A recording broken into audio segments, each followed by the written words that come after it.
Hi, welcome to the Works in Progress podcast. I'm Sam Bowman. Today we're going to talk about sculpture. Now, if you're anything like me, your first thought is probably statues. They're interesting, there's a bit of history in them, and they often look good. But sculpture is so much more than that.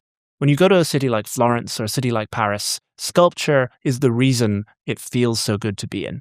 Sculpture isn't just statues. A cathedral, in some ways, is like a sculpture that you can go into. Sculpture is signage. Sculpture is beautiful drinking fountains. Sculpture is the ornamentation that makes buildings so beautiful in the first place. So I'm joined today by Samuel Hughes, an editor at Works in Progress who writes a lot about cities, urbanism, design, and beauty, and by Atalanta Arden-Miller, the art director of Works in Progress who trained as a sculptor and is an artist. We're going to talk about everything from the mass production of sculptures to the Greek development of sculpture and its rediscovery in the Renaissance, to modern Hindu temples, to drinking fountains, and why it is that today drinking fountains are plasticky bits of rubbish when 100 years ago they were some of the most beautiful things in many of the cities they were built in. So to kick us off, Atalanta, just set the scene. Tell us, why does sculpture matter? Why is it important? What is it? Today, sculpture seems like the niche thing that you have on a plinth. But if you look back in human history, 28,000 years ago, we have evidence of the first clay-fired sculptures made by humans. It takes another 10,000 years for any evidence of humans using that same clay to form bowls to appear in the archaeological record. So, the timeline tells us we've actually cared about art and about sculpture for a very, very long time. Like you said, Sam, I think people think of sculpture as being a nude woman on a plinth. But actually, if you look at, for example, 19th century buildings and think about why people like them so much, it's because they have these really complicated facades. And what these facades have on them is ornament. And what ornament is sculpture. Also, like you mentioned, the shapes of sort of public utilities like lampposts, like benches, like trash cans. People often say when they come to London, one of the things that they love are these beautiful lampposts with sort of fish spiraling around them that you can see by the embankment. That looks amazing because the person who made it was a great sculptor. So the changes in how people are taught to sculpt, how we apply sculpture, have these huge effects on our built environments. And sculpture is interesting because sculpture is this interaction of sort of art and science that's much more complex than any other field of the fine arts. When you're making a painting, you have to layer it correctly or else the paint will fall off. If you mess up a sculpture, it could fall down and kill someone. So the stakes with sculpture are much higher. And yeah, actually, the thing that I am really interested in sculpture is the fact that it is so governed by economics and engineering, unlike almost any other art. And Samuel, architecture is the only other art that I can think of that where the forces of economics and engineering are just as important as they are in sculpture. It's certainly extremely expensive, right? So the ballpark in the 19th century, the ballpark is it's like if you want a life-size figure sculpture, that's probably a lifetime income for most people. So obviously that's impossible. It's everything that they earn in their entire life. It's not their lifetime surplus income or something. And today, it's still, a couple £100,000 or something, like a very large part of most people's lifetime income. So it's extremely expensive, like far more than most kinds of musical performance, books, virtually any kind of painting except for collector paintings or these kinds of.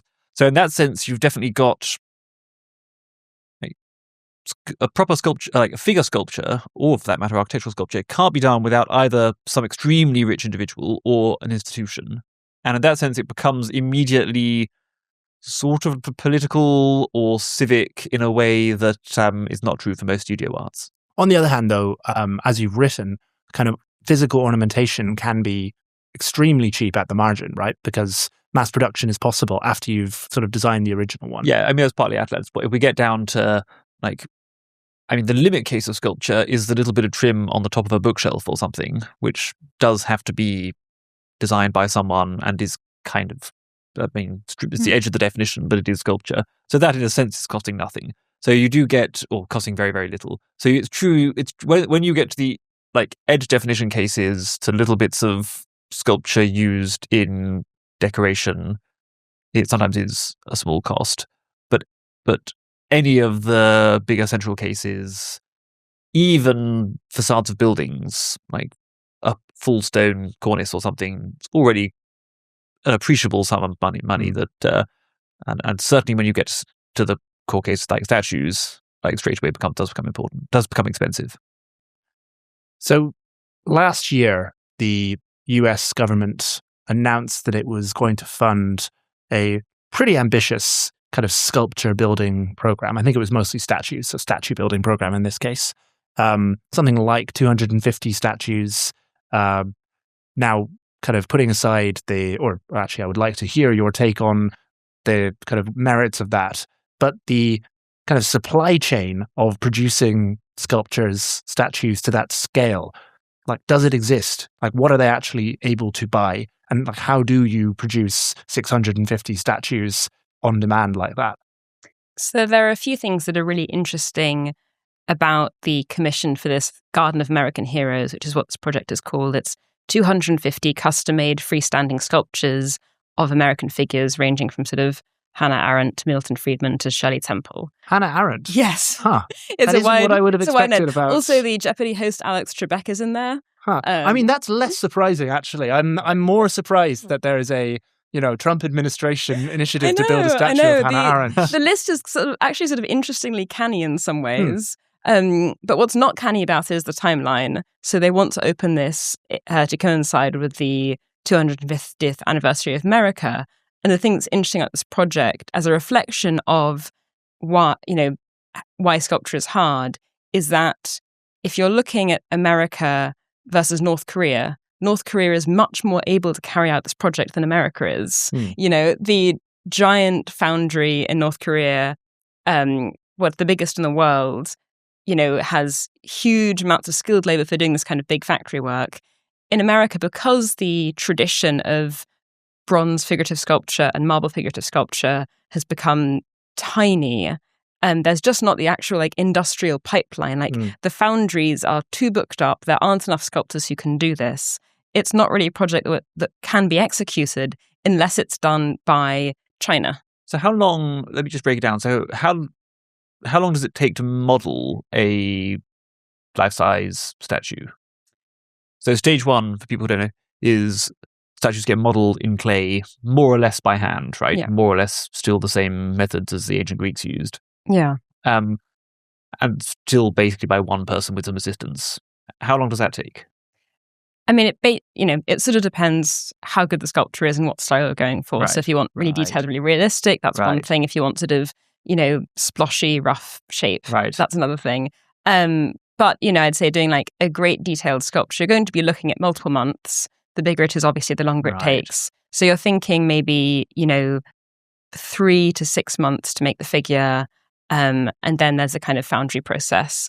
But, the really good foundries are sort of booked up often for 2 years in advance. For bronze, yeah. And then for marble, it has to be, physically hacked. Right. So if they want to do this, how long is the timeline? Well, 250th anniversary of America is this year, isn't it? Yes. Yeah. Oh, they're totally hosed. Right. Okay. So they would actually I was doing the kind of mental maths. I thought, oh, that's strange. I thought 1776 I was thinking that as well. Thinking I got the date of American independence from. Yeah, they need thousands and thousands of teams of sculptors and to do it within this calendar year, which simply doesn't exist. Or to buy them from North Korea. Yeah. Where they do in fact have thousands of teams of sculptors. Exactly. I mean, the thing that's kind of interesting is that that would be a great twist to the story. And you're kind of saying North Korea is the Taiwan of the, Taiwan is to semiconductors, what North Korea is to bronze statues. If you want to have other countries can do them a bit, sort of, kind of, maybe.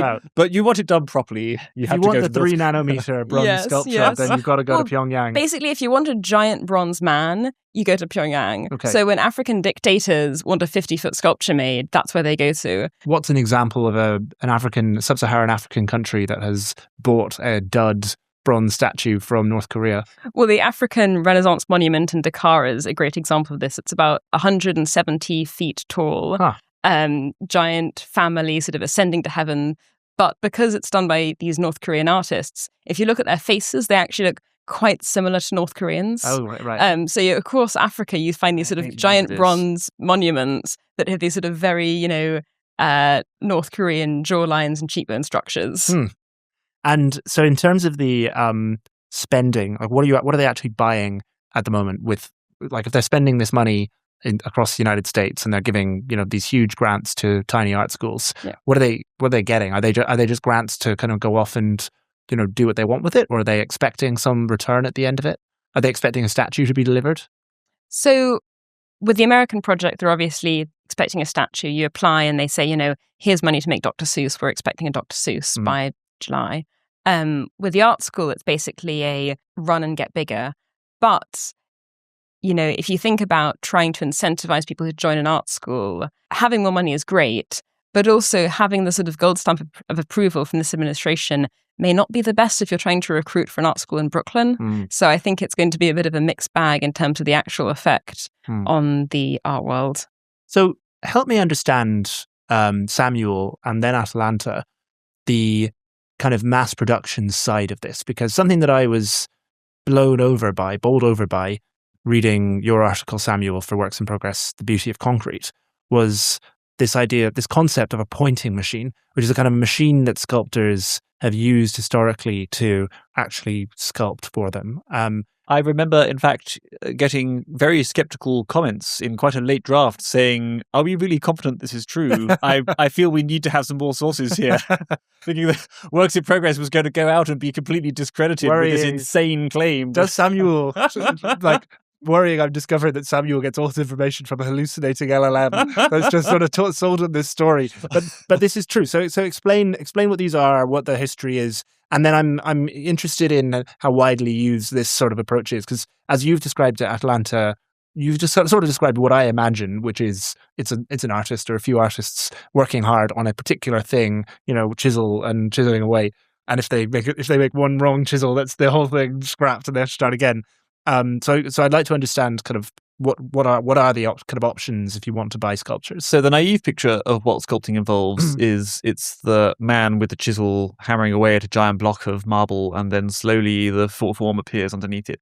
That's not always totally false. So that when sculpture was first invented, that probably was roughly what happened, and in the Middle Ages, that's roughly what happened. But in most sophisticated sculptural cultures, what they shift over to is you model in clay, and modeling, it just means like you have the clay and you're like with your hands or with little wooden implements, you're sort of pushing and like wrestling with this huge block of mud for. Eventually you get to form you like. The problem with clay is it dries out and collapses. So it's by nature an ephemeral material. So very quickly you cast it in plaster. Then you send your plaster off to a specialized workshop, and either they use one of various complicated methods to cast a statue from it, and the prestige material is bronze, and the cheap materials are stuff like you just do it in plaster again, or you can do it in various kinds of concrete. Or the alternative is you do it in stone. With stone, what they use is something called a pointing machine, which these have existed since certainly Roman antiquity, faded out of use in the Middle Ages. They come back in the Renaissance. They're completely dominant in the 18th and 19th centuries. So the pointing machine is a sort of elaborate system of needles, and you point the needles onto the model. So you get an exact measure, like you calibrate the whole system so you know exactly how far from the armature the statue is at this point. And then you get your actual block of marble, and with a system of drills, you work your way down to all of the points. Right. And probably just with chiseling as well and so forth. But the process at this stage is completely mechanical. It's not done by the sculptor.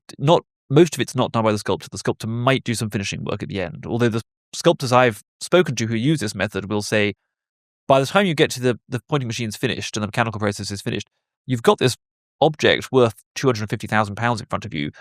You want to be really careful going at that with a chisel and thinking like, I think the nose should look slightly different. No, actually, that it wasn't quite right. Now I've now destroyed this £250,000 object, and we're going to have to go through the whole process again. So there is a point where my fear or my kind of anxiety, it's totally it's a huge problem. Anxiety is a problem. Yeah, we've gotten around many things. The fact that like marble chips has fault lines, fractures easily, still a huge issue. It's a bit of a nightmare material to work in. Yeah. But the fun thing about, if you're sort of interested in like scalability and stuff like this, the fun thing about this is for basically not quite the whole history, but most of the history of sculpture, it's been intrinsically a repeatable material, where a repeatable art form, either it's cast, in which case you can cast as many versions as you like, or it's created through this mechanical process.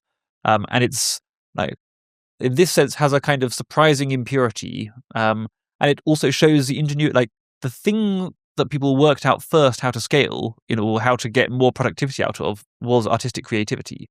So your one artist can create a particular architectural molding, which then gets reproduced 10,000 times on a building. And the artist only had to think once about the molding. And that's been true for centuries, that they've been able to like massively magnify the productivity of artists in a way which is like not true for any other stage of the production process, which remained far more like hand-based until the 19th century. Indirect carving, like, to me, it's got a certain like emotionally satisfying quality, this ingenious way that people found of it. But it's been a source of, certainly since the 19th century, it's been a source of controversy, because you get a certain kind of, I mean, you can kind of imagine, like a certain kind of person who views this as sort of like a fake sculpture, a fake method, or like the object that you actually end up with doesn't have the sculptor's hand on it. It may literally, in some cases, not have been touched by the sculptor, or if it has been touched, it's been like a few tiny finishes right at the end. It's nearly all been generated through this mechanical process. So there's like an alien, as they would say, like an alienation between the sculptor and the final sculpted object. And this is one of these, like, I don't know people have any idea about the idea, but like that idea is very potent in 20th century sculpture. We call it so, and these guys say, no, we have to go back to the method in the Middle Ages or in like archaic antiquity and carve the stone by hand. It's called direct carving, the direct carving movement, and lots of 20th century sculptors move back towards direct carving. And this is one you could like. It's usually fairly it's usually fairly obvious just because it becomes less sophisticated as soon as you have to do direct carving. It's like if you were to, you can't do experimentation in the same way. If you were to write a book using this incredibly expensive kind of ink on an incredibly expensive kind of parchment, where if you made any mistake, the whole thing has to be scrapped and you have to start again. So it's like really limits you in that respect. Well, like the Dogme 95 movement in cinema, where they only use natural light and they avoided reshooting scenes too many times. I tell you what it's most like in cinema. It's like those films where the whole film is one take. One take. Yeah, exactly. And they did one in the Hermitage Museum in St. Petersburg, which actually is kind of a success. But I think they were told you've got 2 tries. Yes. And if you do something seriously wrong in both those tries, your whole film is over. Yeah. And everything you invested in this is gone. And the final film does have some minor defects. It has one man spikes the camera. Right. one viola player. So that's direct carving.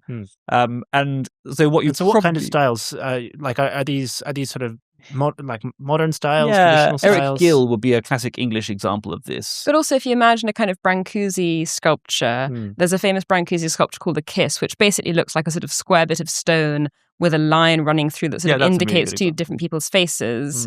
The reason you can make that in direct carving is that you carve a block and then you very carefully chisel out a thin line. But the sort of manual dexterity to do that compared to, say, the sort of Bernini leaves turning into flesh, they're sort of totally different ball games. The other thing you get is generally a tendency towards a kind of 2-dimensionality, because if you're direct carving, you can get your block and you can do stuff like sketch on the front of the block what it should look like and work out how you're going to then advance through the block. But what you can't do is design in 3 dimensions, which you can with clay, like where you're walking around it as you're designing it and changing it. You're like, no, that looked right from the front, but actually from this angle, that's now creates a very weird perspective onto it.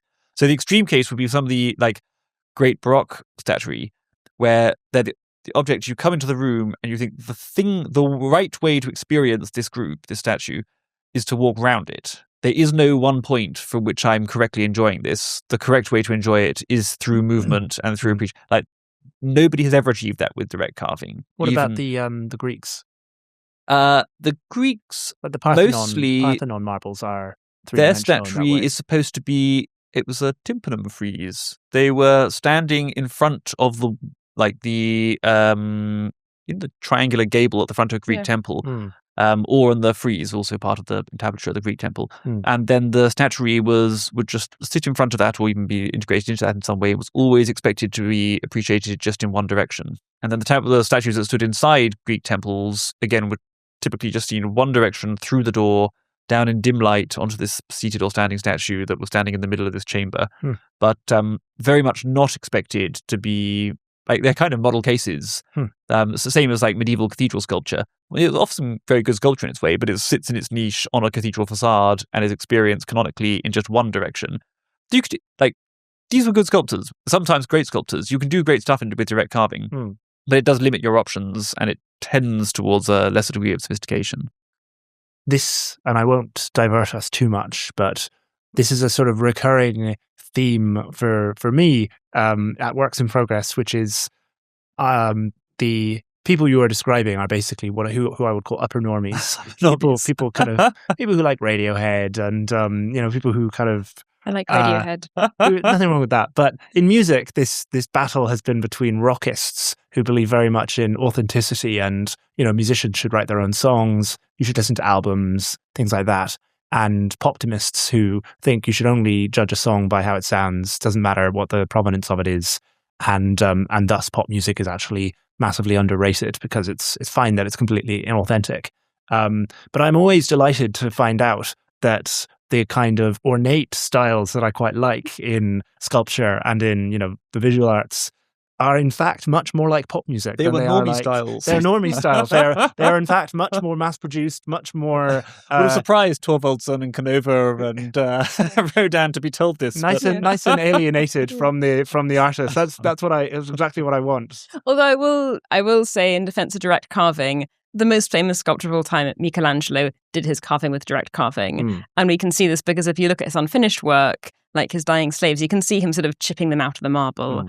And also the Greek culture that sort of developed the first freestanding figures through their like kouros figures, which are these sort of early archaic standing people where they've like finally managed to figure out how to carve out the space between the legs, which took like thousands of years of work to try. It's really hard.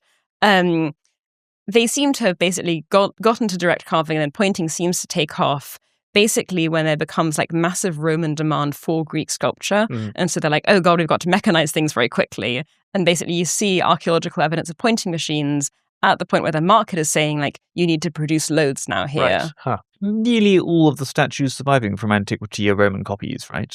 Not all, but like... A lot of them. Yeah. They just made a lot of copies. So today, Atalanta, as a sculptor, kind of talk us through the business model of being a sculptor or the kind of economic life of being a sculptor. I studied as a sculptor, but now I work as a painter. And that's partly because I like both mediums. And when I came to the end of my degree, I realized that all the sculptures I hadn't sold, I had to throw away. And all the paintings I hadn't sold, I could roll up into a tube and keep. And I thought like, oh, it's actually very stupid working in a medium where the work you make is like completely uncompressible. There are some quite nice examples of like sculptors from history being doomed by this. So Umberto Boccioni, who made the famous futurist sculpture of the man sort of striding forward, it's sort of bronzy, he looks like he's turning into waves. When he died, age 30 from falling off a horse, he had this huge sculpture studio full of unsold work. And basically he gave it to a family member, they gave it to someone else. They paid the storage bills for 10 years and they were like, no, screw this, we need to throw this all away. So 90% of the work he made got scrapped. And sculptors will often have to basically destroy huge volumes of their work because storing it is so hard. And the only people who want to buy it are people who have space for it. And especially now that, in cities like New York and London, housing is so constrained, most wealthy people can fit a painting on their wall. You have to be so rich to fit a sculpture in your house in New York. So you're just sort of working in this medium that like people don't really like because it's not that colorful. You can't tell a story that easily because if you're thinking about telling a narrative, in order to sort of tell a story in a sculpture, you need to have like one figure over here doing one thing and then one figure over there, and then they need to sort of imply a relationship. Whereas like in a painting, you can sort of do it all very easily. So it's just, it's it's an interesting art form because in a way, I think public sculpture can be the kind of greatest, most impressive, most long-lasting product a civilization can produce. When you think about monuments of the past, the great monuments are mostly architectural, sculptural pieces precisely because it lasts. But it's the art form that is sort of the most economically disincentivized by the culture to make. Even in the 19th century, sculptors So the jobs they liked doing were the more and the higher status ones, and the more pure art ones where they were doing scenes from mythology or from history, and there was a narrative element, at least implicit in them, and they had a greater scope for express. But the bread and butter of the industry was architectural sculpture, funeral monuments, and busts. Right, those were the things where actually 95% of the jobs were those things, and some people specialized in those things and did only those. Like lots of standard architectural carving was done by people who wouldn't have been called sculptors; they would have been called architectural carvers, or something. But even the top guys would often have to spend quite a lot of their time it's another bust. Businessman wants a bust, doing a bust, and they obviously produce some really wonderful portraiture. But they too found it a bit frustrating. But they had a bigger market of routine work to fall back on to keep them in the industry while they waited for the rare, really exciting commissions to come up. Exactly. There's no functional routine work that sculptors can really do. Yeah. You can maybe do a bank facade. Very, very, very occasionally. So it seems very clear, but correct me if I'm wrong, that kind of public sculpture has both declined in quantity, objectively, and subjectively declined in quality. For example, you go to Trafalgar Square in London, and the fourth plinth is the empty plinth reserved for kind of new art and things like that. And it's usually not just sort of not in line with the rest of Trafalgar Square, which is fine, that's the point. But it's usually pretty bad. Recently they had about 5 years ago, they had a kind of cupcake that was supposed to look a bit like a turd with a drone on it that was supposed to look like a bit of like a fly, and it was like a commentary on surveillance or something like that. Either it's kind of trite or it's just kind of bland, but it's almost always pretty ugly and plasticky. It's very plasticky. And again, looking at London, there's been a big rollout of drinking fountains, and they're really ugly, kind of plastic blue. It's like a blue drop of water, really simple. And I assume cost is a big factor in the latter rather than just taste. Although, Samuel, I know you often think that's kind of it's overblown, the idea that cost is the thing that's governing these things. But drinking fountains I am pretty interested in, because something that you don't really appreciate, I think, when you're walking through a city like Paris versus a city like a newer city, I won't name any names, is just how many small details that are kind of left over from periods when they did very, very thoughtful and very, very detailed drinking fountains. Fun detail. Atalanta can give the serious answer, but I'm going to give a fun fact. The Parisian drinking fountains, lots of them come from one person, an Englishman called Wallace, and the same Wallace who endowed the Wallace collection. He had loved Paris and spent time there, and one of the things he spent his fortune on was sponsoring very beautiful fountains for Paris, right? The Wallace fountains, of which there are now hundreds or thousands in Paris, and they've spread to some extent elsewhere. In those days, it was a really big deal because they often brought clean drinking water to people for the first time, so they saved loads of lives. But even today, they're still like a graceful ornament to the city. Well, then maybe that helps to answer my question, which is, do these things have the same root cause? Is there a taste-based change that people are just generally less keen on public sculpture? Or is there an economics issue that there is just less money for public sculpture? Thus, what we get less of it, and what we get is simpler and cheaper and not as good. Or, are these just disconnected? Or maybe I'm just wrong. Maybe the premise is wrong. A bit of both. When you think about the elaborate Victorian cast iron stuff like a water fountain, I think lots of people look at that and they think, oh, they made it sort of elaborate because it was hard to make it elaborate.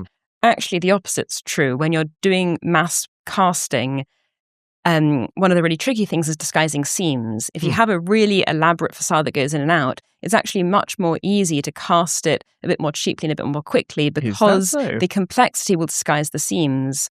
If you look at the extremely sort of high-end work that was being made at the end of the 19th century, one of the really desirable things would be extremely simple beaten metal objects, because in order to make a sort of beautifully cast, let's say toast rack, the metal work to get the metal to look sort of elegant and smooth and simple was so much more complex than these really sort of fancy, chunky, covered in seahorses public works. In the same way, when you look at those kind of, clean, plasticky things, it's partly designed that way so that, rainwater doesn't stay on it, so it's easy to clean, bird poo off the top. So art has always sort of been a reflection of like what has been sort of easy or hard to manufacture industrially. So to one extent, we do it now because that's now the easy and cheap thing to produce, and the other thing used to actually have these benefits that we can't see. But also, people produce what they're trained to do. Basically, no one today in product design is trained to design complex, naturalistic forms because of the kinds of, art schools and design schools we have. So we're only going to get the kind of work that people are taught to make. So tell us about that then. Tell us about the training that a sculptor or an artist gets, and what determines what they like. What determines that? Where is that coming from? So I'd actually like to talk about this from the perspective of how architects were trained, because I think architecture is a neat example, because you sort of think, if you're an architect, you sort of want to be able to, make the building, put the windows in the right place, and then you can work with sculptors and painters and interior designers, and they can do the rest. You might think that would be the framework for how architecture was done, but that's not at all true. Basically, before the 19th century, you effectively couldn't become an architect if you couldn't also sculpt and draw to a really high level. So if you wanted to graduate in architecture from the École des Beaux-Arts, part of your graduation test would be, you'd be given 8 hours and you'd be told, model a complex bas-relief sculpture that could adorn a building. You'd be given 8 hours and told you got to do a charcoal drawing of a beautiful Greek head, and then you'd have to do these kind of meticulous hand-drawn relief plans and also draw from memory all 5 Doric orders. Lots of drawing of the human figure, right? Yeah, huge amounts of figure drawing. Like somehow proper understanding of architecture is dependent upon an understanding of the human body. Exactly. It's quite an intriguing thing that they... Like Palladio, arguably sort of one of the most famous architects, apprenticed as a sculptor and worked for the first 15 years doing stone carving. Famous architects of the Renaissance include, again, Michelangelo, Bernini. So, even architects used to have this really deep understanding of sculptural form, which is why older buildings often look like they're sort of complete works of art in terms of sort of every facet being so considered and the sculptures and the niches interacting so nicely. Basically, when you have the sort of spread of modernism in the early 20th century, all art schools across all disciplines go through this massive de-skilling.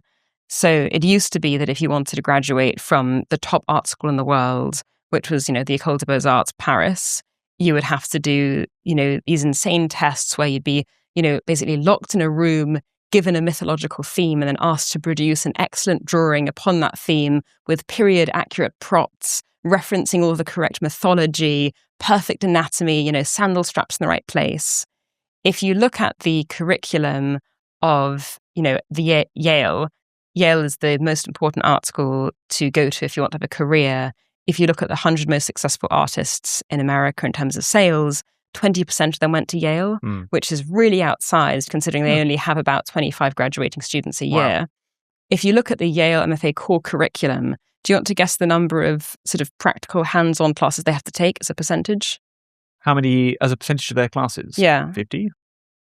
I mean, you've given the structure of the question, it's probably less than that. Stacked the deck now, so I'm going to say 0. It's 0. Yeah. So it's entirely crit-based. So if you're going entirely crit-based. Yeah, what does that mean? So basically the way art school works now, even at the undergraduate level, for the most part, although there are exceptions, is you go to school, you have sort of lectures on art theory, like people will sort of say, here's a lecture on how Dada relates to, Albert Einstein. And then you make works of art by yourself with no supervision and no instruction. You meet together, and as a group led by a student, you discuss why this work of art is bad or good. Your work. And you discuss everyone else's work. So these crits will often last for sort of 8 hours. So you might spend, 2 hours discussing someone's painting, but the discussion will obviously and necessarily has to be basically theoretical because, let's say I present a painting and in my class, no one else is painting and maybe you're doing carving, maybe you're a photographer. Well, you're not going to tell me, oh, I think you should have, defined your shadow shapes more clearly, and you have a better chisel. Exactly, you're using a smaller chisel because that's not your medium. So basically, the shared medium becomes concept and becomes thought, and that's why if you look at artists today, they're often quite good at talking about their work, at least within the art world context. But the skills you learn in art school are all from the shop techs. So it's like the guy who the school has. So schools will hire super skilled makers who will actually know loads of stuff. And these people will work in the wood shop. So what happens is you have your idea, let's say, I want to make a coffin with movable legs. And then you'll go to your shop tech and you'll say, shop tech, I want to make this. And then he'll have this amazing background, say working in a Hollywood prop factory. And he'll be like, okay, well, this is how you need to make it. He'll help you make the object. And then the actual reception and discussion, evaluation of the object will all be done by the professors who are the actual artists with real careers. And where does he get his training? So if you want to look at where the school... on the job working for... So people have this idea that skilled art training disappeared because of modernism. That's not quite true.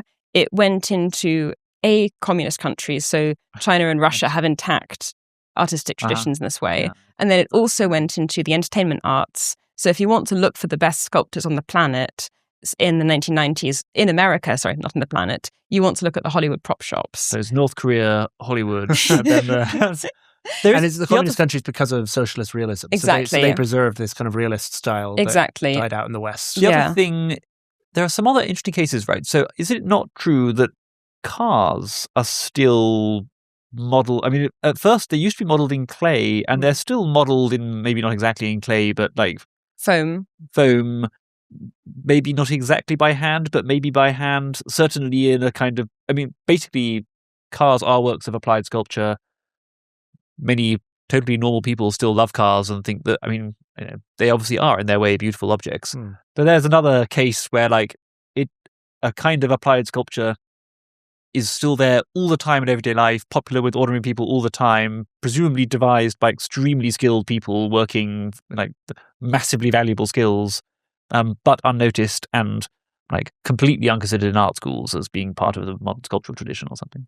There's another fun reason about why the communist countries tend to have such good art schools, and that's partly because these days I think a lot of people think about art as being this combination of sort of manual skill and theory, but you can also think about art as being basically just a sort of manual craft skill.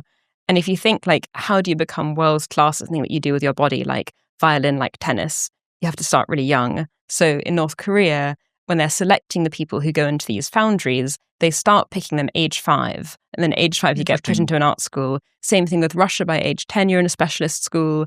And then historically, in the apprenticeship system, you're working sort of full-time doing art stuff often by the time that you're in your early teens. Because if you want to become incredibly manually dexterous, you just need to insert loads and loads of labor hours sort of between the ages of sort of 8 and 17. And if you miss that window, you will never be able to do certain things with your body because you just can't build the same muscle memory. Yes, people have said that to me about architecture. If you look at modern classical architects, often the work looks, some of them are great, but often it looks a bit off. They're not quite able to do it like 19th century architects were. And one thing people say, well, remember, they didn't do it when they were teenagers because they were in normal formal education. Then they didn't do it at architecture school because they were taught classical architecture at architecture school. They then self-taught or were taught in some classical firm in their 20s. Imagine you learning Japanese starting in your 20s. You'd always have an accent. You might never really exactly get it. Yes, you could learn to do it sort of, but you would always, Japanese people listening to you would be like, this sounds kind of weird in some way. He hasn't exactly got a proper intuitive feeling for this. Whereas the guys in the 19th century were often, it varied from country to country. Some countries they did have formal systems like in France, but they were often starting very young, often apprenticed when they were 14-year-olds or something. It was really intuitive by the time that they were at the age where now they would just be starting to learn this stuff for the first time. So it's another example of the same thing. So the education you've described, is that specific to Yale because it's so elite? There are in fact lots of talented designers and artists out there who presumably at some point some of them have been trained and they're not all self-taught. So how representative is that of other art schools? So there's definitely a kind of elite premium where the most respected schools tend to be these sort of very very crit-based ones, like Yale, like Columbia. But actually, if you want to really learn skills, you sort of have to go to a less sort of semi-applied art school. So places that teach, graphic design, illustration. Rhode Island School of Design produces a lot of really successful painters who came from the illustration department.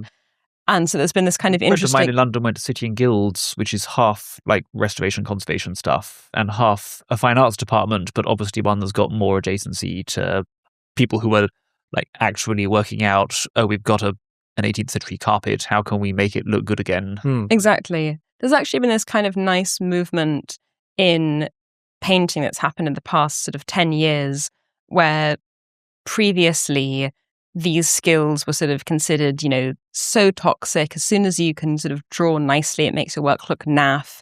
And if you're a painter, what you're trying to do when you make a painting, if you want to be in the art market, you aren't trying to make something that looks like the best possible painting. You're trying to make something that definitely doesn't look like an illustration. Because once it's in the fine art market, it has worth as an art object. If it starts looking like an illustration, that's sort of moving it from this category where it could be worth, hundreds of thousands of dollars to being this kind of like cheap applied art no one wants. But partly because of sort of changes in preference in terms of like what's cool, a bunch of people who train as illustrators have now come into painting, and they're sort of dominating the sort of new contemporary figurative art world. And it's actually because there's been this change in terms of being more interested in artistic identity and story. So basically, like loads of Asian girls make paintings about being Asian and female. And because they're doing something that's sort of culturally accepted, they can do it with a really high level of skill, and people still like it, and they don't write it off as being bourgeois illustration. So what you're describing is they're kind of vibe coding their art, and nothing wrong with that. I mean, vibe, do whatever you can to get your thing made. It's a shame. Presumably, they're not that keen on using AI to execute on their art. But I mean, given how conceptual their value add seems to be, it would seem like a natural kind of step for them would be to, rather than having a sort of Hollywood prop hand do the work for them, to just have a computer, like an AI model, do the work for them. I assume a lot of them are not going to be that excited about that prospect, but that does seem like an obvious complementary tool for them. Well, I think the most striking version of the kind of last mile problem with AI is that ultimately when you're making a painting, you're making a physical canvas which has been covered by pigments. And I think lots of people think like, oh, AI can make like artworks. You're like, well, it can make, it makes things that are flat images. Most people view paintings as flat images, but fundamentally you still have to like actually make the painting. And so, lots of famous painters have their paintings made by assistants. But you still have to get someone to apply the paint to it. Really, really, really good assistants. Exactly. And like once, like if you're already having really good assistants, you might as well kind of like take the photo yourself. So as with so many cases with AI, it's like, yeah, it will happen, but there needs to also be a solution to robotics first. Yeah, that's very, very on message, Sam. That's right. So that's the present day. And you've talked about the kind of classical world, but how did sculpture actually get good? And kind of what's been the technological evolution of how we do sculpture? So what I'll talk about is sort of how sculpture got good again, which is the Renaissance. And what you see there is a advance in the sort of technology of realism, if we can call it that, that's driven by sort of, let's call it like industry cross-pollination. So what you have is you have a long, amazing tradition of medieval sculptors making sort of these big cathedrals, which are functionally just like giant sculptures you can walk around in. And then in the Renaissance, you have this renewed interest in trying to make sculptures of the naturalism and of the quality of the Greek things that are being dug up at the time. But in order to sort of make that leap from Gothic sculptures, which have their own beauty, but don't really look like humans and also don't have the kind of internal symmetry that Greek sculpture has, to that kind of work, the thing that does that is actually goldsmiths. So if you look at the famous Renaissance sculptors like Donatello, like Verrocchio, they all trained as goldsmiths. And the reason is because when you are doing things as a goldsmith, you model in wax. So you sort of add little bits. And that means that your work can be really iterative and you can go for a very high degree of naturalism because you're not concerned about chipping off the block and ruining the whole thing. The other thing is, and this may sound a bit dumb, but it's true, when you're doing goldsmith work, you use really tiny tools and you're used to being incredibly precise. So what happened is all of these goldsmiths who moved into stone sculpture took the sort of naturalism using these really naturalistic wax models from goldsmithery, but they also took the extreme attention to sort of surface and detail and form that they had used in goldsmithery to sculpture. So wax models are pretty unusual, have mostly been unusual in subsequent centuries, right? People usually work in clay. Does clay have any advantages over wax? No, wax is better. Basically, if you're doing a big clay sculpture, it dries over time and it crumbles and it's heavy. Wax is nice because basically wax is a bit more expensive. So if you want to make a really big sculpture, modeling it in clay is much faster because with wax you have to like melt it and apply it. Oh, right. Yes, it's constantly going hard. But also with terracotta you can fire it. So, what my sculptor friend Judy Fox makes life-size freestanding sculptures out of fired clay, but it means that she has to sculpt and fire the knees and then the toes and the elbows and sort of attach it all in different pieces. You can cast sculpture in wax. There are a small number of famous sculptors who work mostly, or like whose sculptures were ultimately mostly wax casts. And then there's the whole other phenomenon of like wax effigies, the Madame Tussauds phenomenon. Rodin and Degas both worked primarily in wax, and you can say that actually their wax models are kind of in some ways nicer than the marble sculptures produced otherwise. Right. But yeah, Madame Tussauds is a really interesting example because if you look at there's that 20th century Italian sculptor, what's his name? I'll remember it later, but where the final product is also in wax, as opposed to modeling in wax and then casting it into bronze or whatever. Yeah. Those look odd. Yes. Right. They're curious creations. I mean, two popular, or at least famous examples of wax sculptures that are still really popular are Madame Tussauds, although these days they're actually cast into silicon. Oh, really? That's disappointing. Yeah. And then also Maurizio Catalan, the guy who did the banana. He did a really realistic sculpture of the Pope being hit by a meteorite. Those are all produced by an Italian artist who basically makes the work for him. And we've been able to do this for ages, right? So the Westminster Abbey has a few old wax effigies from centuries ago, which are... You could mistake them for actual human beings. They're painted, they're perfectly detailed, they put them in clothes, and if you casual glance, you really do a double take and, oh wait, that is a wax model. Why don't they melt when it's hot? They must carefully keep them in the shade, right? Yeah, wax has different melting temperatures, so you can get really hard wax and soft wax. Right. Why is it that you can get such a lifelike quality in wax? So it's partly because of this quality called subsurface scattering. So if you look at human skin, especially sort of paler skin, because it's sort of slightly transparent, so the light passes through it and then diffuses. Right. You can imagine seeing someone's ears with the sun behind them, they look a little bit pink. Right. Because wax is semi-translucent, the light sort of goes through the wax, then emerges. Oh, so gentle, which feels like human skin. glow. And silicon does the same thing. Marble does to a limited extent. Exactly, and that's partly why marble has that sort of nice, soft look. Yeah, I thought that when I was in Washington, D.C. recently. Saw a city, it's the only city in the world that has huge quantities of marble like that. No European city has loads of marble, which is used limestone. But I thought, the thing people say about marble, the soft glow, the luminosity, that is actually true. That isn't just a thing people say. I was really like, oh, it is a beautiful material. It wasn't just a scam. So Madame Tussauds has a kind of eerie quality, right? One of the reasons why people want to go to Madame Tussauds is sort of to be spooked by it. And that, as I was saying before, that's also true with Westminster Abbey. There's a weird quality to the old waxwork effigies. They had some function in stuff like coronation ceremonies, which was a slightly folk religious character. Is that a more general pattern with very lifelike or with multicolored, with polychromatic sculpture? I think one of the things that's quite striking is that as soon as you paint eyes into a sculpture, it functions a little bit more like a doll than like a sculpture. Technically, Madame Tussauds is actually the most visited sculpture museum in the world, but no one thinks of those things as art because they're so sort of lifelike that you relate to them as a person. Thinking of, by now it's pretty common knowledge that most ancient Greek and Roman art was painted as well as being sculpted. And, when we see the contemporary versions in museums, they look sort of garish and awful. This is, I think, mostly because the people who are painting them badly. If you think about the quality of sculpting that the Greek sculptors had, it was this, immense lineage, these people who've been learning since they were 5 how to do it. There's no reason to think that the people who were painting the sculptures at the time didn't have a similarly sort of built up deep knowledge. They probably were painting them at sort of standards basically unimaginable to us because we don't have generations of people who've sort of grown up apprenticed painting sculptures really, really well. So when the museums do the versions, they're going to look pretty awful, and that will make them feel kind of extra creepy.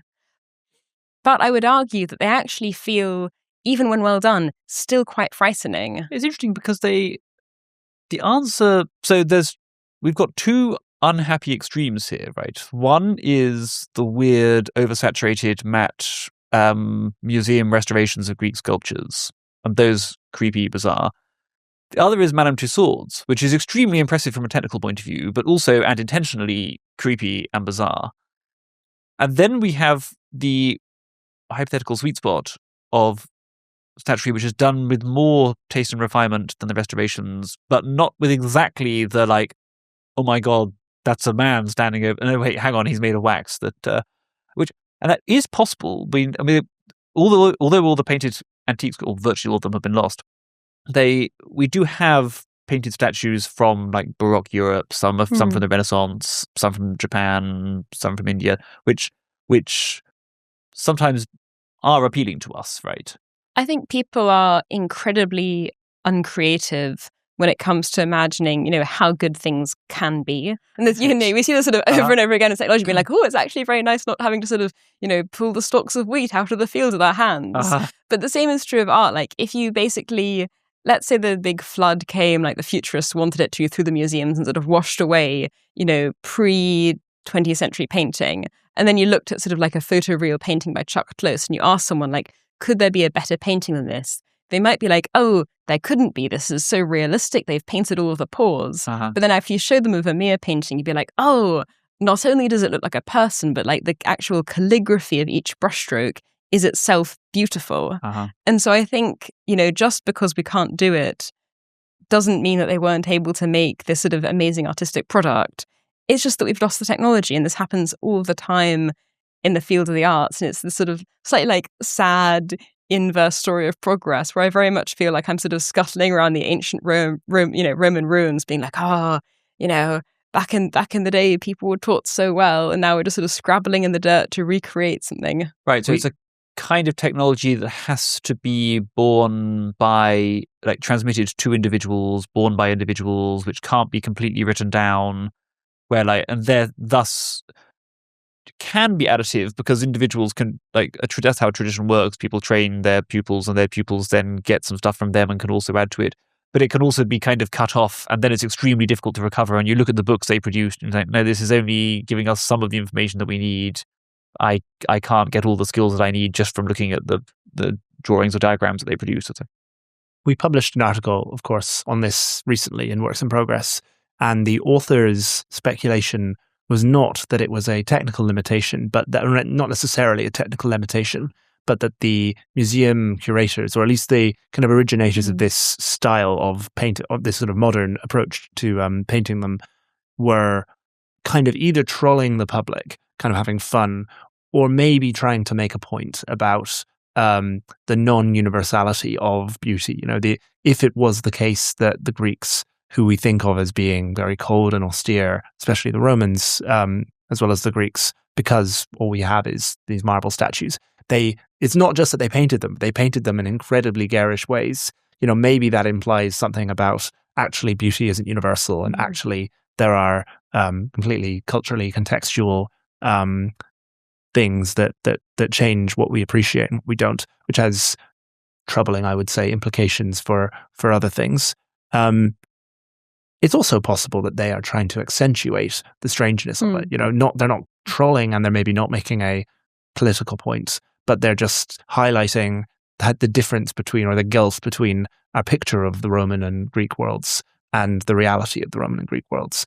But I think what you're talking about, maybe, can it explain some of them look like cel-shaded video game characters, like kind of Zelda Wind Waker, and they look really, really, really crude. Like I think an unskilled person could do better if they were trying to. Yes. So I don't know if the technical explanation maybe doesn't go that far, but it does seem to explain quite a lot.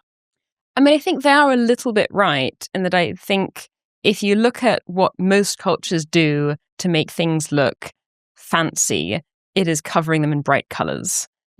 Bright, colorful things being the kind of, it's the like primary method of decoration that human societies seem to use. So to some extent, speaking as a sculptor, I'm a little bit pleased that they all had the color washed off, because I do think they just look better that way. They do look much better.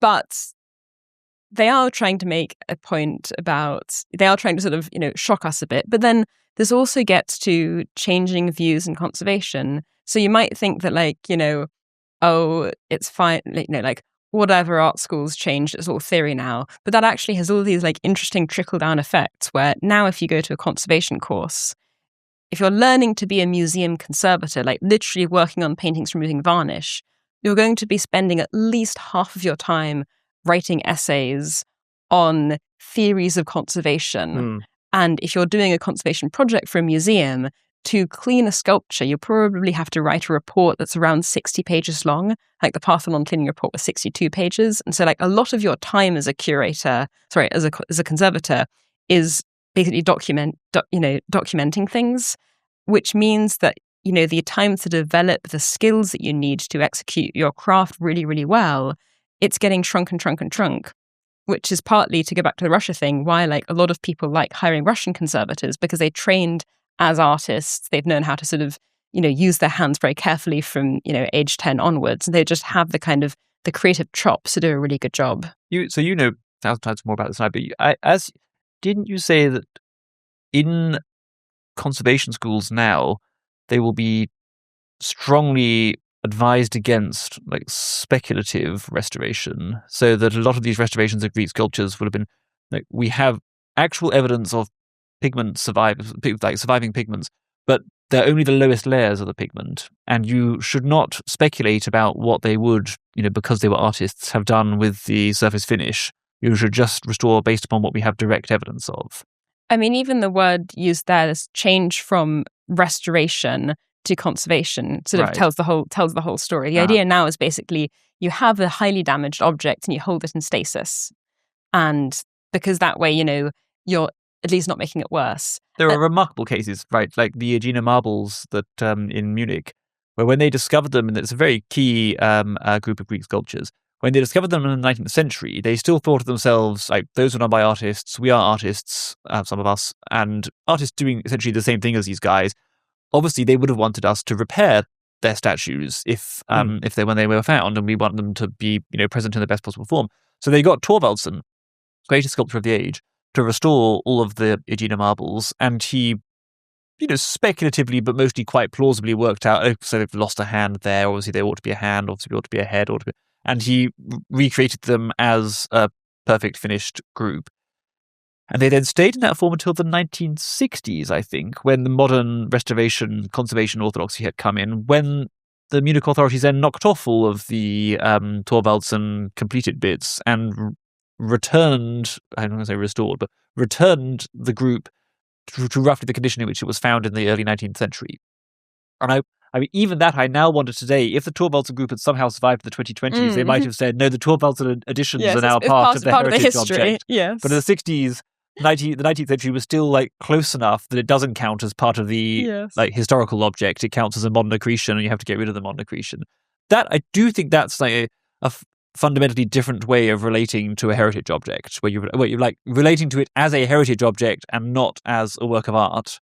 And its value is the fact that it's extremely old, not primarily the fact that it's a beautiful object, and so you want to preserve the authentic old object rather than making it as beautiful as possible or as complete as possible. Aren't there amazing parallels here with heritage buildings and the It's preservation the of same heritage buildings? in play, absolutely. It's I mean, the doctrine of legibility, which you've talked about, maybe you can expand on the idea of basically heritage or like precious old buildings no longer being really primarily things to live in or live in with a particular style that you might want to preserve and extend, but being like museum artifacts that you need to keep for historical kind of memory reasons, and just preserve, as you say, in stasis. In the 18th century and into the 19th century, they would absolutely have thought objects do have, old buildings do have, they did believe there were actual heritage values. So they think the fact this is an old building makes it different to a building that looks exactly the same but was built recently. But a lot of its value comes from, it's a cathedral or something, because it's very beautiful, because it's a great building, or because it's very useful or something like that. So, and when you're looking at restoring the building, you balance those, and you're not totally ruthless with historic fabric. Historic fabric is important, and you try to keep it when it's viable to keep it. But you do fill in gaps. You do, if part of the best part of the building was 14th century, and then there were some 17th century additions that you think of that actually don't fit very well, you might get rid of those and replace them with something that was a plausible pastiche of the 14th century building. You might, if you were going to add to the building, you would say, what's the best style of this, in the building's history, and let's add to it in that style to reinforce what's best in the building. If the building's lost its paintwork, you might speculatively say, okay, what did it look like originally? Let's look at our best examples around the country of what. And pretty much all of Europe's cathedrals went through this process. They were very decrepit buildings by the 19th century. They were heavily restored in the course of it. Some of them now, not much of what you can actually see with a naked. I mean, there's still some old medieval fabric underneath, but what you're actually looking at is basically 19th century. Nearly everything's been recased and redone in the. That's even in the 19th century. There's fashion on that starting to turn, and the 20th century that becomes extremely unfashionable, and people think of this as like a basically false and wrong approach to art and to old buildings. And the overwhelmingly dominant value is artifact value, not aesthetic value. Authenticity again. It's the same as the upper normies, just direct carving on the march. So they, it's very interesting, like the thread of authenticity through lots of strands here as an idea that haunts people in their approach to old buildings, old styles, and methods of construction. And so that it still varies from country to country. Britain is, I think, particularly like a conservation rather than restoration society. Asia is still very different, and still much more pro-restoration approach to old buildings. And I think there's probably in recent decades maybe been a bit of a shift back towards a restoration approach. And the other thing that happens is whenever there's a huge crisis, like Notre Dame burns down or like Warsaw gets destroyed by the Germans or something, then all the official orthodoxies kind of collapse because there's overwhelming public demand for restoration, and the professionals kind of have to just work around that and drop these events happen that are completely not supposed to happen, and everyone's made all their theoretical commitments to them not happening, but everyone's like, no, we want Warsaw back. We're not letting the Germans destroy it. We're going to rebuild the city. And the picture is mixed and complicated, but the Authenticity Brigade have taken over officially and is very dominant now in architecture. How universal globally are the things that we're talking about? Is this true you mentioned kind of Russia and China are outliers, and North Korea. Is this true in Japan and in Colombia, Pakistan, or is this specifically a Western thing? I think it's very easy in England to have this narrative of, skill has gone, no one can do impressive, amazing artistic feats anymore. And it's just not true at all. If you look at, for example, the surge in Hindu temples being built, sometimes in India, but sometimes by diasporic communities in America, in the UK, they're building these amazingly complex mega temples, often using things like direct carving, skills that have been passed down in a sort of continuous, unbroken chain. So, in the West, we had this big rupture in terms of sort of education, which has really changed what we can do. But the complexity of these temples is just amazing. The diaspora communities mostly get the sculpture from India, right? They send off commissions to these extremely skilled hereditary workshops, and then the stone gets sent to India or gets quarried in India, and then gets shipped out to London or Princeton or whatever. Yeah, in India, they will sort of carve 20,000 different blocks and then sort of ship it over like the world's hardest Lego set to be assembled very carefully in London. Right. Yeah, I vaguely remember that. It's and then elsewhere, I mean, Hindu architecture is the preeminent tradition of continuing richly ornamented stone sculptural tradition. Is that for reasons specific to Hinduism, or is that? I think it is. I think it has to do with we've commissioned some work on this recently by Parekh. We actually have a brilliant article on this in the new issue of Works in Progress, issue 23, out now. It's all about these beautiful modern Hindu temples, and it's fascinating and it's beautiful. It's filled with brilliant photographs of these things, and they really are kind of things you kind of have to see to believe. So my understanding from Tilak is it has to do with religious rules that were governing temple construction.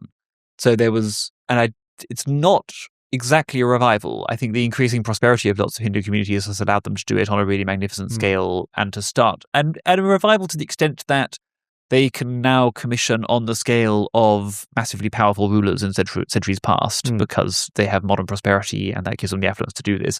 So maybe in like the early 20th century or the mid 20th century, communities didn't have quite that kind of commissioning power. But basically, the architectural tradition is constant. Lots of the families involved are like continuous families that go back many generations. I don't think, I'm no expert, but like we have a piece coming out about Pakistani architecture. So there is some of this in mosque architecture, but I don't think it has quite the same like tight control through a set of texts saying mosques must be built this way, like a set of extremely old texts saying mosques must be built this way, following these systems. And I think there's been more influence by modernism as there has in Christian architecture and Jewish architecture. In East Asia, in Thailand, there's a living tradition of Buddhist temple architecture. I met a Thai architect who he said he wasn't a temple architect. He said he'd be interested to do it. He said it's done interestingly by like specialized temple architects who do only temple architecture, and they it works quite separately to any other branch of modern Thai architecture, even to like revival architecture. So he was interested in traditional Thai architecture, which he uses in secular contexts. And even so, he was like different to the real temple architects who are not a revival, unbroken tradition, a bit more like what's going on in India. So I think, yeah. So now that I'm saying it, I'm thinking India's the biggest paramount case, but there are actually probably a bunch of other cases of, especially with sacred architecture, of traditions which never died out or which have been revived more recently, and which continue to, architecture and accompanying sculptural traditions which continue to flourishing into the present day. Hindu architecture in the terms of the temples is a nice example of how different, why different regions have different effects. So a lot of the new Hindu temples are made out of white marble and they're all unpainted. But when you think of Hindu temples, you might think of these sort of really brightly painted temples. And that's because southern temples tend to follow a religious text quite closely that asks that the temple have basically around 1,000 particular deities depicted in sculpture on the entranceway gates. And in order to do that, you have to build an architectural structure that basically has this, enormous tower entirely covered with sculptures. But the southern region has granite. It doesn't have marble. Granite is really, really hard to carve and really, really heavy. And so the only way that you can sort of fill the religious prescription to have all these sculptures is by having a kind of, granite base, then brick, then plaster. But if you have plaster, it needs to be painted because otherwise it will, crumble in the monsoon. So that's why in the south you have these really tall, really highly painted sculptures, whereas in the north they follow religious texts that emphasize more the idea that you need to have your sculpture at eye level, so that as you walk around the temple, the sculpture sort of tells you the correct theological story and they have huge marble quarries, so they have the stone able to make those kinds of sculptures. Uh-huh. And at eye level, presumably you can shelter it under a cornice of some kind. Exactly. Oh. And how about in the West? What are the prospects for a revival or a kind of diversion away? The way you described it earlier did make it sound very, very complicated, because it isn't just about demand, really. It's about an entire kind of industry. It's like setting up a semiconductor foundry in Arizona. It's not straightforward. Yeah, I think there's an example of this happening a little bit, which is that there's been this movement within painting called classical realism. And these are basically people trying to reinvent how to paint like the old masters. And what's been happening with that community is that you've seen lots of artists coming out who are sort of fairly skilled technically, but can't really do anything interesting with it. And that's partly because the kinds of people who tend to opt into these schools, which are extremely creatively restricting, tend to sort of not be that creative. So once they have the skill set, they don't really do many things with it. They should do more crits. They should do more crits, exactly. But these schools have started getting sort of big enough and mainstream enough that, importantly, you've started getting kids going there who've been going to these schools from quite a young age, which means that they're actually picking up loads of skills between sort of, 10 to 18. When they're 18, they sort of become rebellious. They want to do their own weird thing, but they now have both their own strange ideas and pretty serious painting skills. So you've actually started seeing, highly skilled, interesting painting becoming popular again. But it took, about 30 years of these schools existing, because you sort of need like a whole generation so that you can be teaching people from a young age. So I think if you want to have a sort of big skill revival, you not only need to have the art schools there, but you need to have the kind of stability of cultural funding that means that they can last for long enough that you can sort of get them while they're young, like the Jesuits. But this works for painting, but not so clearly for sculpture? I think it would work for sculpture just fine. It's just that, sculpture's hard, it's more resource intensive, so it needs a lot more funding. Lots of rich people can buy a painting. Uh-huh. Only the richest of the rich can buy a sculpture. Or institutions. And institutions usually don't have the confidence under current cultural conditions. And institutions change in terms of preferences. You don't want to train to be a classical sculptor now because you have no idea what the government might want to commission in 20 years by the time that you're done. I know one of the only remaining classical sculptors, Alexander Stoddart, who's just lives quietly in Paisley in Scotland. And he does get, he's totally booked up. He does get there's certainly enough commissions for him. And without particularly, he's totally uninterested in self-promotion. It's all like his reputation's being carried by other people. But he definitely, it's definitely an odd marketplace that he serves. And surprisingly, many of the people who commission him, you would have heard of, because they're so few people or organizations are rich enough to do it. He says, there are lots of figurative sculptors around today. So there are people getting some of, but the thing he always comments on is they may be technically skilled in a way, but a lot of them don't have a strong sense of design. So they look, they'll create maybe something a little, it probably won't be colored, but it will be something which has some of the like awkward or uncanny naturalism of the waxworks we were talking about earlier. Like figures that look more like what an actual human body looks like odd, misshapen, awkwardly posed, whereas Alexander Stoddart is much more in a tradition. He's like, yes, you're working with yes, you're looking for a certain kind of realism, but actually it's a very qualified realism. It's a kind of stylized version of the human body that you're working with.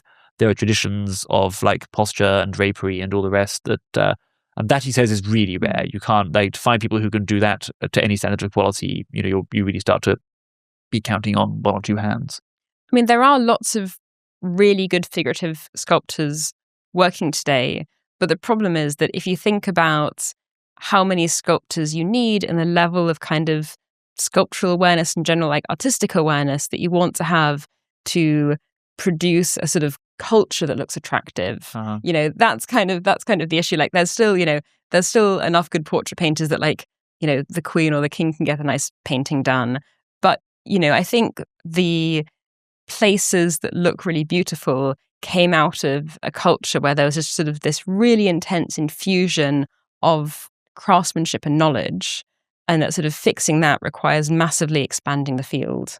So what you're describing sounds to me like what I would call an advanced market commitment, which we're fans of at Works in Progress.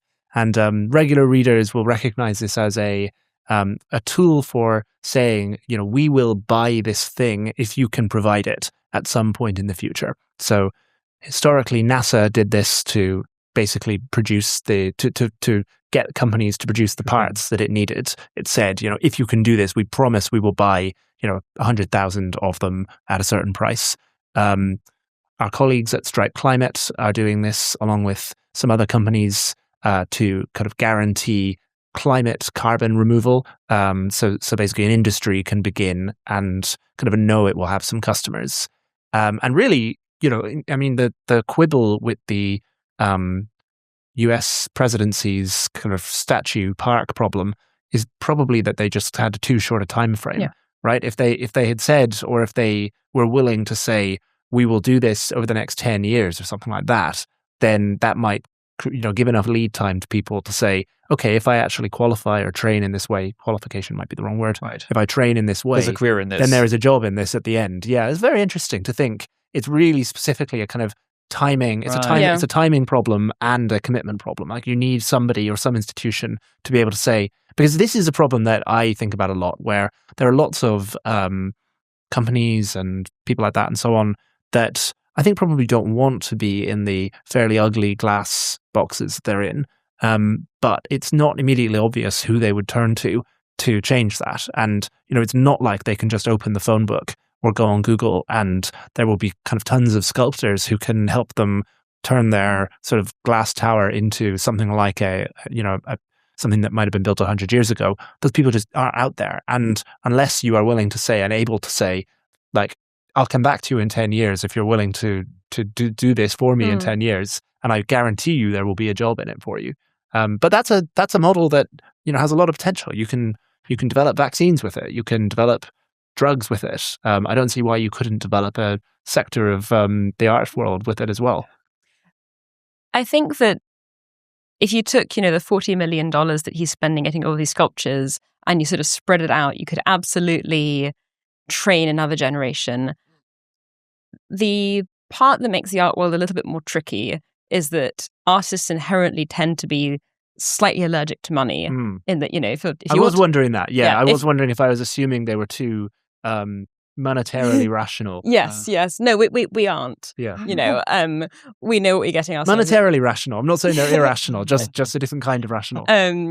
So I think basically the problem, I think there's the problem of, can you learn to do the skill? And you can solve that through art school, and it takes a long time to set up, and it's hard, and it might take generations, but that's solvable. The other problem is that if you look at totalitarian regimes, they just love highly crafted figurative art. And so, if you think, part of the reason why modernism became so popular is that it's not what the Nazis liked. It's not what it's not what, the USSR is doing. And so I think basically the kind of, the vibe of classical realist art to most artists feels bad. Yeah. And if we want to have more of that kind of work, we need people to be able to look at it and have associations of, freedom and democracy and joyfulness and pleasure. And so, that's another reason why I think the current 40 million funding may not be having the sort of ideal outcome. And I think this is the hardest part to shift, because ultimately, when you're in the art world, it's very strongly about the ideology of what you're doing. Ideology is really, really king. And so sort of rebranding this work as something that is not about being retrograde, being narrow, being, old-fashioned, that's going to be very difficult. Well, that seems like a good note to end on. Thank you, Atalanta. Thank you, Samuel. And thank you for listening. Remember, you can go to www.worksinprogress.co to get more, and worksinprogress.co/print to subscribe to the beautiful print edition designed by Atalanta. Thanks for listening.